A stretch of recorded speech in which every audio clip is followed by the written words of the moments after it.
यह हमने तीसरे छंद में यह व्यवहार सम्यक्त्व की चर्चा सुनी। क्या होता है व्यवहार सम्यक्त्व? कि 7 तत्वों का श्रद्धान व व्यवहार सम्यक्त्व के अंतर्गत यहाँ पर लिया गया है। इसकी भी चर्चा हमने पूरी अच्छी तरह से की थी। इसके भावार्थ को हम पुनः लेते हैं शॉर्ट में। निश्चय सम्यक दर्शन के साथ व्यवहार सम्यक दर्शन कैसे होता है या कैसा होता है, उसका यहाँ वर्णन है। जिसे निश्चय सम्यक दर्शन न हो उसे व्यवहार सम्यक दर्शन भी नहीं हो सकता। निश्चय श्रद्धा सहित 7 तत्वों की विकल्प राग सहित श्रद्धा को व्यवहार सम्यक दर्शन कहा जाता है। थोड़ी सूक्ष्म बात है, लेकिन बहुत ही इंटरेस्टिंग और समझने लायक बात है यह। व्यवहार सम्यक दर्शन किसे कहा जाता है, उसकी चर्चा यहाँ पर है। जो 4 पॉइंट्स हमने पहले बताए थे कि ये जो 4 पॉइंट्स हैं, कौन कौन से 4 पॉइंट्स सभी ने लिखे थे वह, जिसमें अविनाभावी संबंध होता है आपस में, जो सम्यक्त्व के लक्षण कहलाते हैं। तो उसमें क्या क्या लिया है? 7 तत्वों की श्रद्धान, दूसरा देव शास्त्र गुरु की श्रद्धा, तीसरा आपापर का श्रद्धान, और चौथा आत्म तत्व का श्रद्धान। ये चारों ही सम्यक्त्व के लक्षण है। और इसमें आत्म तत्व का जो श्रद्धान है वह निश्चय सम्यक्त्व है, और बाकी के तीनों सब व्यवहार सम्यक्त्व कहलाते हैं।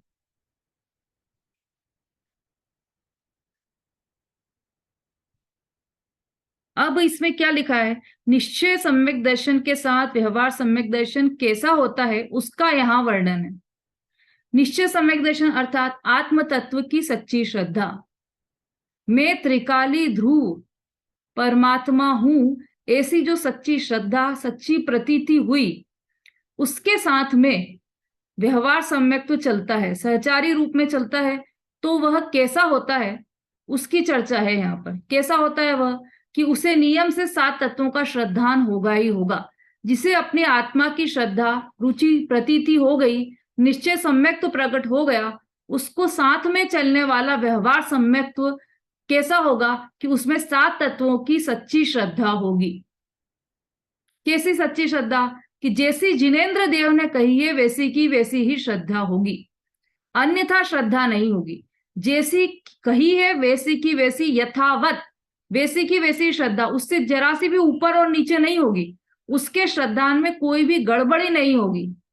यदि उसके श्रद्धान में थोड़ी भी गड़बड़ी हुई तो वह मिथ्यात्व हो जाएगा और दर्शन मोह का पाप लगने लग जाएगा। दर्शन मोह संबंधी कर्म बंधने लग जाएंगे, क्योंकि ग्रहित मिथ्यात्व दर्शन मोह का कारण होता है। और दर्शन मोहनी संबंधी बंध, यदि तत्वों में अयथार्थ श्रद्धान है, तत्वों का श्रद्धान यथार्थ नहीं है, तो दर्शन मोहनी कर्म का बंध होता है। इसलिए 7 तत्वों का जैसा जिनेंद्र देव ने कहा है वैसा का वैसा ही श्रद्धान करना, यह व्यवहार सम्यक्त्व कहलाता है। जिसे निश्चय सम्यक दर्शन न हो उसे व्यवहार सम्यक दर्शन भी नहीं हो सकता। जिसे आत्म तत्व की सच्ची श्रद्धा, इसको आप प्रैक्टिकल रूप में समझते जाइए। निश्चय सम्यक दर्शन नहीं है तो उसे व्यवहार सम्यक दर्शन नहीं होगा। ये हमने इसमें पढ़ लिया जिनवाणी में, और वैसा का वैसा ही श्रद्धान कर लिया। तो ऐसा क्यों किया? हमने उसे समझा कि नहीं समझा कि निश्चय सम्यक दर्शन नहीं है तो व्यवहार सम्यक दर्शन कैसे होगा? कि यदि कल भी नींबू और केरी का उदाहरण दिया था, यदि हमें यह नहीं पता है कि यह नींबू है, तो हमें केरी का भी ज्ञान नहीं है कि यह केरी है, क्योंकि हम केरी उठा लाए। इसका मतलब कि हमें सिर्फ नींबू के संबंध में अयथार्थ श्रद्धा नहीं है, हमें केरी के संबंध में भी अयथार्थ श्रद्धा है। बाजार से किसी को कोई चीज लाने को कहा तो उसे दूसरी चीज का ज्ञान नहीं है, तो वह दोनों चीजों का ज्ञान नहीं है उसे, है ना। और अपने अपने चिंतन करके और उदाहरण लगा लेना इसमें, कि यदि किसी एक वस्तु का ज्ञान नहीं है हमें और हम दूसरी वस्तु उठा लाए, तो इसका मतलब वो दोनों संबंधी अज्ञान चल रहा है। इस वस्तु का भी अज्ञान और उस वस्तु का भी अज्ञान, दोनों को हम यथावत नहीं जान रहे हैं, तो इसलिए दोनों संबंधी अज्ञान हो गया। ऐसे ही जब तक आत्मा का यथार्थ श्रद्धा नहीं है, आत्मा का यथार्थ ज्ञान नहीं है, तो उसे बाकी के तत्वों का भी यथार्थ ज्ञान नहीं होगा। क्यों नहीं होगा? कि जैसे जीव को नहीं जाना, उसने आत्मा को नहीं जाना, जीव को नहीं जाना, तो उसने क्या किया? शरीर को ही जीव मान लिया। है ना, और आश्रव बंध को सुखकारी मान लिया, क्योंकि शरीर को सुख मिला तो उसे लगा कि मुझे सुख मिला है। और शरीर को सुख कब मिला कि जब जो शुभ परिणाम किए थे, वो उस समय जो कर्म बंधे थे और वह उदय में आए, तो उसके फल में सामग्री अच्छी अनुकूल सामग्री मिली। किसके अनुकूल? कि जो हमें साता रूप लगती है। जैसे हमें ठंड में रजाई मिल गई तो हमें वह साता रूप लगती है, तो हमें वह बंध भी अच्छा लगा, शुभ बंध का फल भी अच्छा लगा और शुभ बंध भी अच्छा लगा।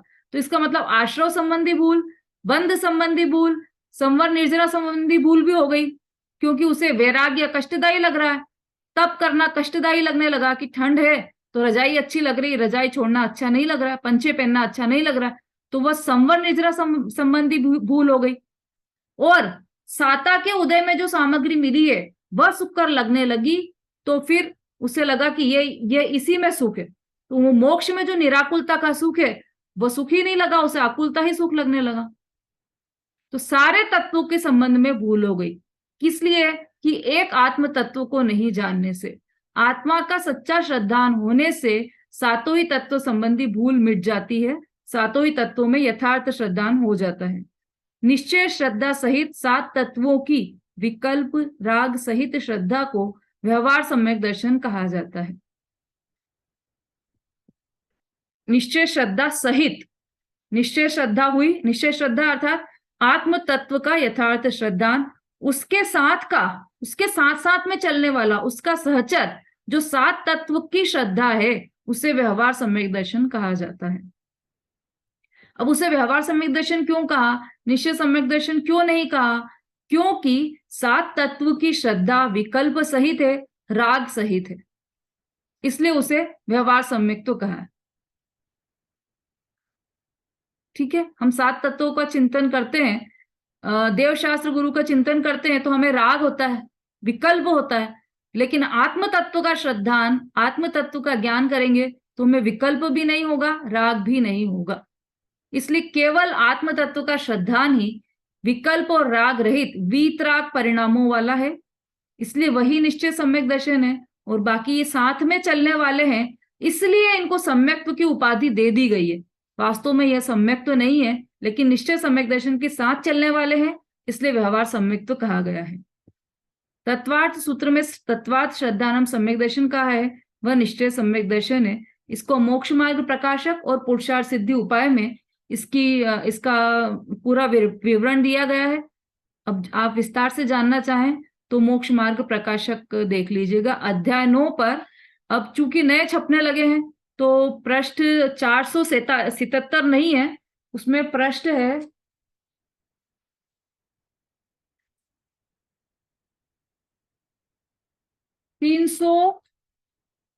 323 पृष्ठ पर है मोक्ष मार्ग प्रकाशक, तो वहां से आप इसको विस्तार से जान लीजिएगा।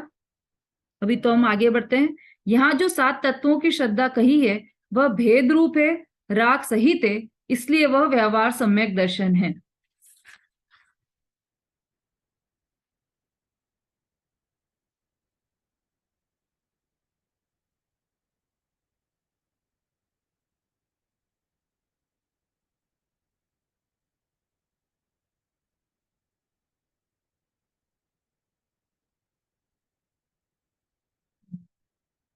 इसमें बहुत अच्छा इसका सरल शब्दों में इसका विवरण दिया है।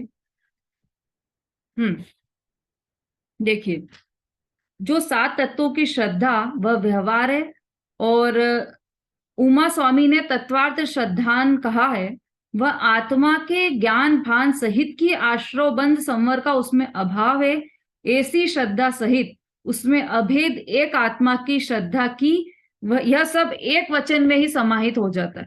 भेद सो व्यवहार, अभेद सो निश्चय, ऐसा कहा है ना। निश्चय और व्यवहार की जो परिभाषाएं हमने पढ़ी थी, उसमें भेद सो व्यवहार और अभेद सो निश्चय, ऐसा है। तो यहां पर ये भेद हो गए अलग अलग, जीव अजीव आश्रव बंध संवर निजरा, ऐसे अलग अलग भेद हुए, तो इन भेद का ज्ञान करना वह व्यवहार है।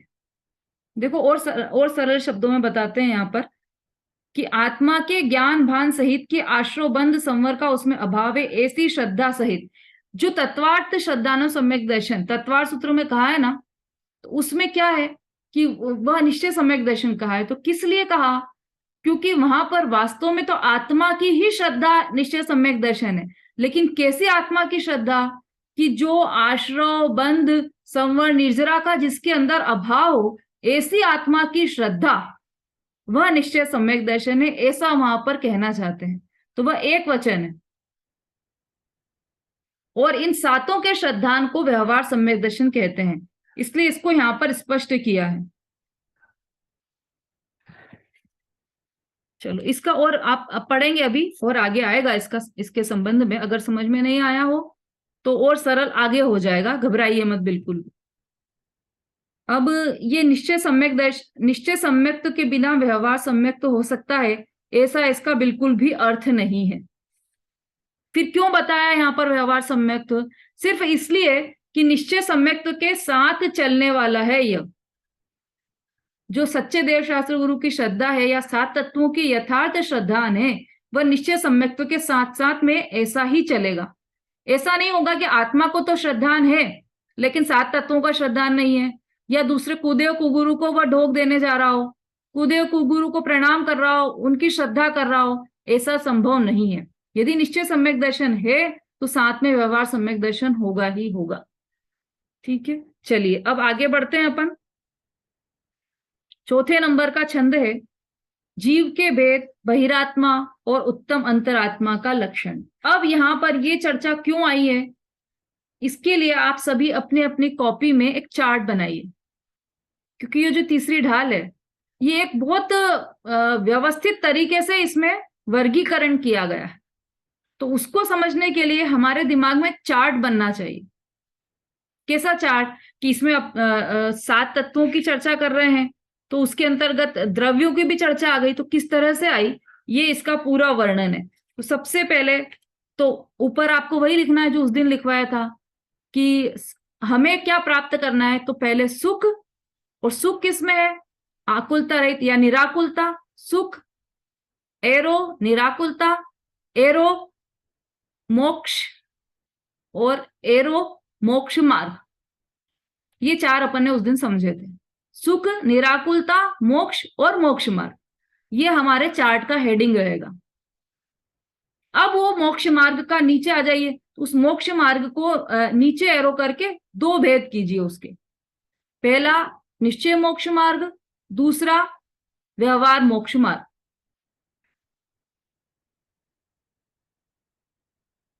और निश्चय मोक्ष मार्ग के ब्रैकेट में लिखिए निश्चय रत्नत्रय।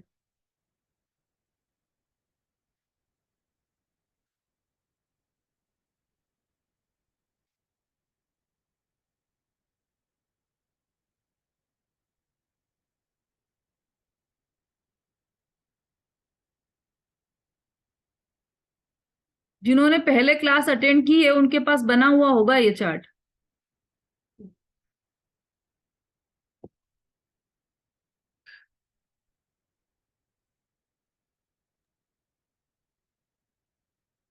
हाँ, है आपके पास चार्ट समता भाभी? देखना पड़ेगा कॉपी में, हम देख लेंगे। ठीक है, आप देख लेना, बाद में उससे मिलान कर लेना इसका। हाँ, अब निश्चय सम्यक दर्शन या निश्चय रत्नत्रय के नीचे 3 पॉइंट्स बनाइए, और एक के नीचे एक, और उसमें निश्चय सम्यक दर्शन क्या है, निश्चय सम्यक ज्ञान और निश्चय सम्यक चार्य, ऐसे 3 पॉइंट्स लिख दीजिए। ये 3 ही रत्नत्रय है। निश्चय सम्यक दर्शन, दूसरा निश्चय सम्यक ज्ञान, और तीसरा निश्चय सम्यक चारित्र।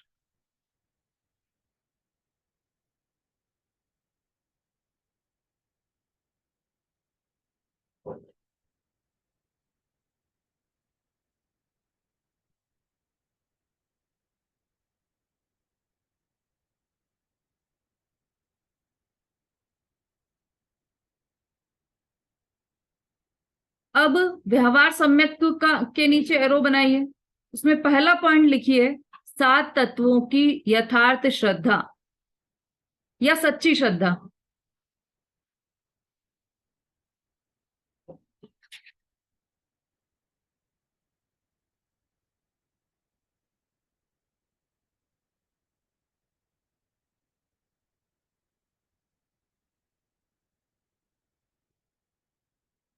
लिख लिया? कल्पना जी, लिख पा रहे हैं आप? अनम्यूट कीजिए कल्पना जी।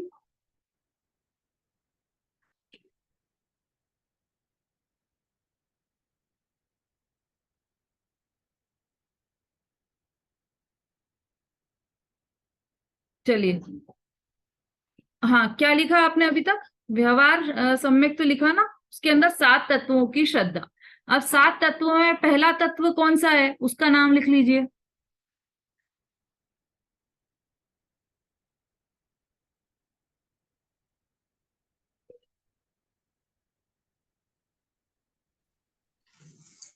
क्या लिखा निशा जी? मेरे लिए आया था। जीव तत्व का 7 तत्वों की श्रद्धा में पहला जीव तत्व। हाँ, अब जो जीव तत्व है उसके भेद, उसका चार्ट अब अलग से बनेगा, है ना? तो आप अभी तो ऐसा कीजिए कि ये 7 तत्व है, अब इसको पेज को पलट लीजिए, अब दूसरा चार्ट बनाइए, उसमें लिखिए जीव तत्व। अब ये जीव के भेद अभेद, भेद सारे भेद प्रभेद अब हम समझेंगे, ठीक है? तो जीव तत्व, इसकी चर्चा चल रही है सबसे पहले। अब 7 तत्वों की श्रद्धा व्यवहार सम्यक तो है ना, ऐसा बता दिया पंडित दौलत राम जी ने। तो अब ये पहला तत्व जीव तत्व है, वह क्या है उसे समझा रहे हैं यहाँ पर। चौथे नंबर का छंद है, जीव के भेद, बहिरात्मा और उत्तम अंतरात्मा का लक्षण। जीव के भेद देखिए, समझते हैं अपन। बहिरातम अंतर आत्म पर मातम जीव त्रिधा है, देह जीव को एक गिने बहि रातम तत्व मुधा है, उत्तम मध्यम जघन त्रिविध के अंतर आत्म ज्ञानी, द्विविध संग बिना शुद्ध उपयोगी, मुनियोत्तम निज ध्यानी। शब्दार्थ देखते हैं सबसे पहले। बहिरातम अर्थात बहिरात्मा, अंतरात्म अर्थात अंतरात्मा, परमात्म अर्थात परमात्मा। जीव, ये तीनों जीव है, त्रिधा है। त्रि मतलब 3, धा अर्थात 3, विधा, विधा मतलब प्रकार के, त्रिधा 3 प्रकार के ये जीव है। कौन कौन से? बहिरात्म, अंतरात्मा और परमात्मा, ये 3 प्रकार के।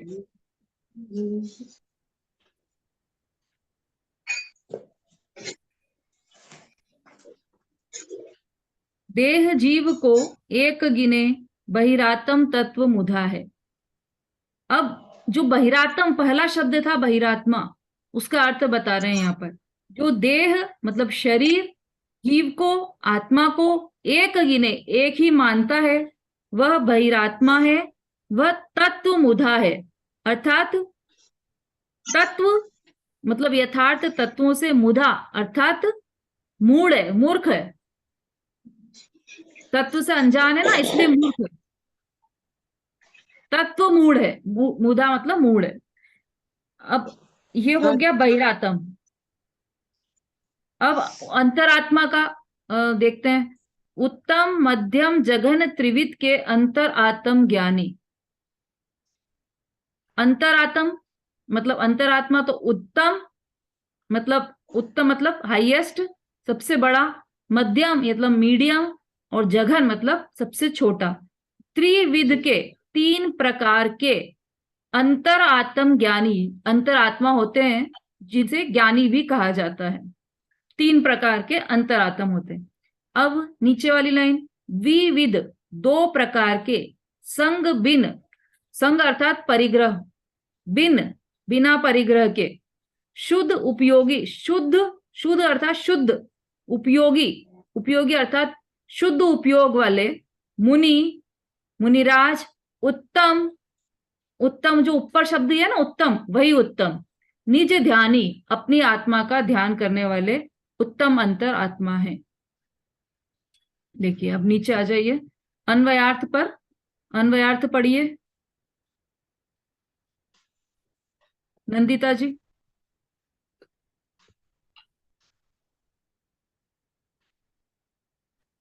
जय जिनेन्द्र। बहिरात्मा, अंतरात्मा, परमात्मा। जीव 3 प्रकार के हैं।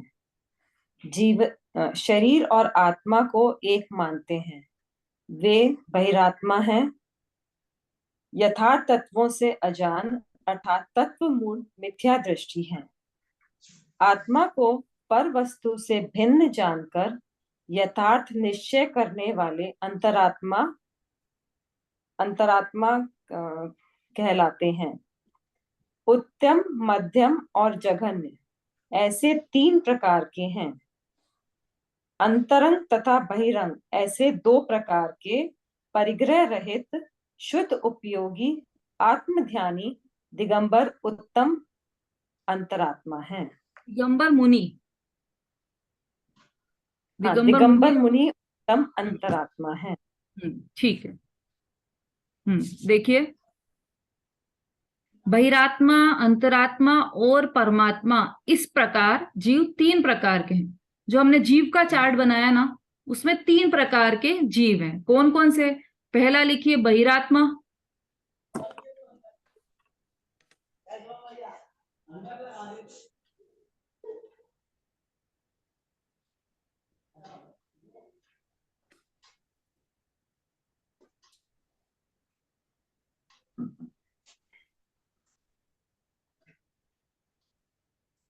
दूसरा अंतरात्मा और तीसरा परमात्मा।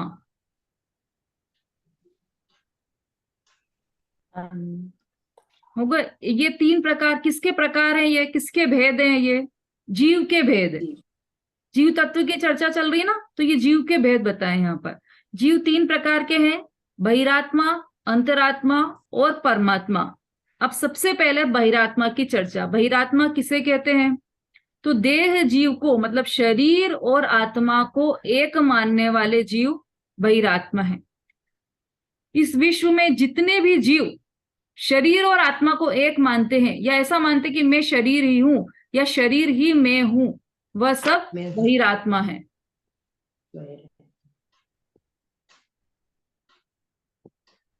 ठीक है। बहिरात्मा, बहिर मतलब बाहर, बहिर्मुख जिसकी दृष्टि है, बाहर जिसकी दृष्टि है, बाहर में ही आत्मा मान रहा है। बाहर मतलब आत्मा से जो बाहर है, शरीर, उसको जो आत्मा मान रहा है, वह बहिरात्मा है।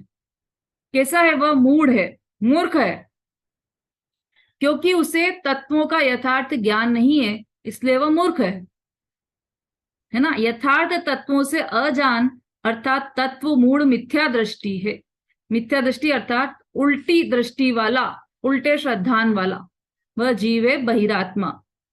फिर आगे देखिए, आत्मा को पर वस्तुओं से भिन्न जानकर यथार्थ निश्चय करने वाले अंतरात्मा कहलाते हैं। अब अंतरात्मा की बात, जो दूसरे नंबर के है ना, पहले बहिरात्मा थे जीव, दूसरे अंतरात्मा की बात कर रहे हैं यहाँ पर। तो आत्मा को पर वस्तुओं से भिन्न जानकर यथार्थ निश्चय करने वाले अंतरात्मा कहलाते हैं। अर्थात जो हमने निश्चय सम्यक दर्शन की परिभाषा पढ़ी थी, पर द्रव्यंते भिन्न आप में रुचि सम्यक तो भला है। जिसे अपद्रव्यों से भिन्न अपनी आत्मा की रुचि हो गई, श्रद्धान हो गया, वे सब अंतरात्मा है। आत्मा को परवस्तुओं से भिन्न जानकर जिन्होंने यथार्थ निश्चय कर लिया कि मैं आत्मा ही हूं, जिनका निर्णय पक्का हो गया, जिनके धर्म की शुरुआत हो गई, जिनके संवर का प्रारंभ हो गया, जिसे आत्मानुभूति हो गई और जिसे अनंत अतीन्द्रिय आनंद का वेदन होने लगा, प्रारंभ हो गया, ऐसे जीव अंतरात्मा कहलाते हैं। ठीक है। अब ये अंतरात्मा 3 प्रकार के होते हैं। दूसरा भेद अंतरात्मा, उसके 3 प्रकार बना लीजिए आप चार्ट में। 3 भेद, उत्तम, मध्यम और जघन्य।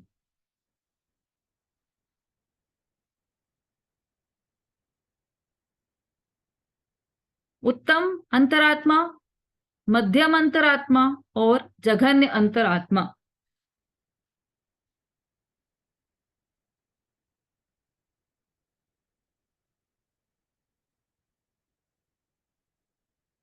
अब उसमें सबसे पहले उत्तम अंतरात्मा की बात करते हैं। कौन है उत्तम अंतरात्मा? अंतरंग तथा बहिरंग ऐसे दो प्रकार के परिग्रह रहित। परिग्रह दो प्रकार के होते हैं, अंतरंग परिग्रह और बहिरंग परिग्रह। वो अपन पढ़ चुके हैं पहले भी, अपना दूसरी ढाल में भी आ गया है ना। सबको याद होगा अंतरंग और बहिरंग परिग्रह कितने कितने प्रकार के होते हैं। कौन बताएगा? एग्जाम भी दे दिया आप तो सबने। नमिता जी।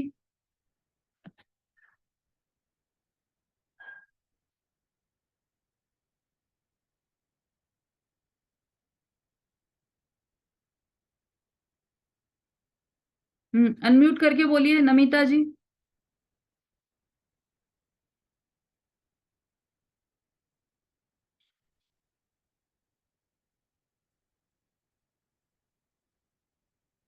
हाँ अनीता जी बोलिए।